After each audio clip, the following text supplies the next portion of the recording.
Juice అండి. వాటికి కావాల్సిన పదార్థాలు బనానా 2, కొద్దిగా నెయ్యి, బ్లూబెర్రీ,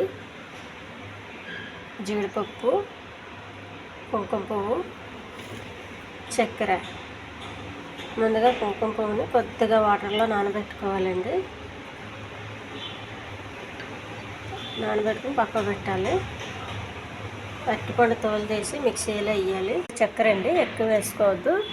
బనానాలో స్వీట్ ఉంటుంది కాబట్టి, అరటిపండులో స్వీట్ ఉంటుంది కాబట్టి ఎక్కువ వేయద్దు. పెనం పెట్టాలండి. కొద్దిగా నెయ్యి వేయాలి.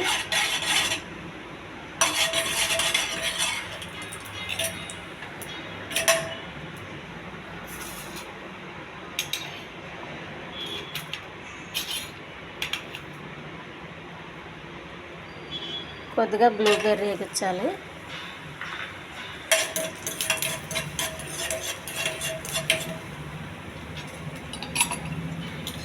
కొద్దిగా జీడిపప్పు,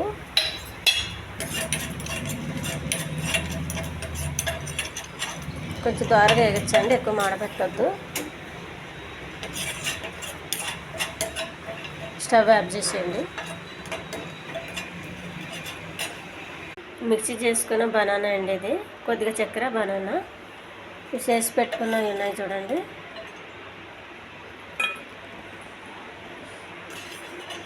ఇవి కూడా వేసేయాలి. బనానా జ్యూస్ రెడీ అయిందండి. ఇది పలచగా లేకుండా చిక్కగా చేశానండి నేను. పలచగా చేయాలంటే పాలు అవి పోయాలి. నేను పాలు పోయలేదు, చాలా సింపుల్గా చేశాను. కుంకుమ పువ్వు అండి, వాటర్లో వేసి పెట్టుకున్నది. కొద్దిగా ఈ ఛానల్ నచ్చితే సబ్స్క్రైబ్ చేయండి, షేర్ చేయండి, లైక్ చేయండి. ఈ చిన్నపిల్లలకి చాలా బాగుంటుందండి. చిన్నపిల్లలకి పెద్దవాళ్ళకి కూడా చాలా టేస్ట్గా ఉంటుందండి ఇది. చక్కెర కూడా చాలా తక్కువ వేసుకోవాలి. చక్కెర వేసుకుంటే వేసుకోవచ్చు, లేదు అరటిపండు స్వీట్ సరిపోతుంది అనుకుంటే చాలండి, ఎక్కువ ఏమి వేయద్దు. ఇది చాలా బాగుంటుందండి, చాలా సింపుల్గా అయిపోతుంది. మనకి ఇంట్లో ఎక్కువగా అరటిపండ్లు ఉన్నప్పుడు అవి ఎక్కువ తినలేము కాబట్టి ఇలా జ్యూస్ చేసేసుకొచ్చండి, చాలా బాగుంటుంది.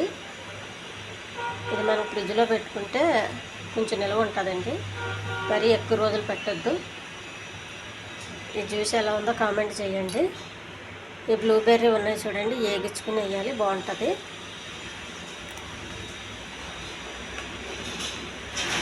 బాగుందండి, పుల్లగా తీగ పుల్లగా బాగుంది.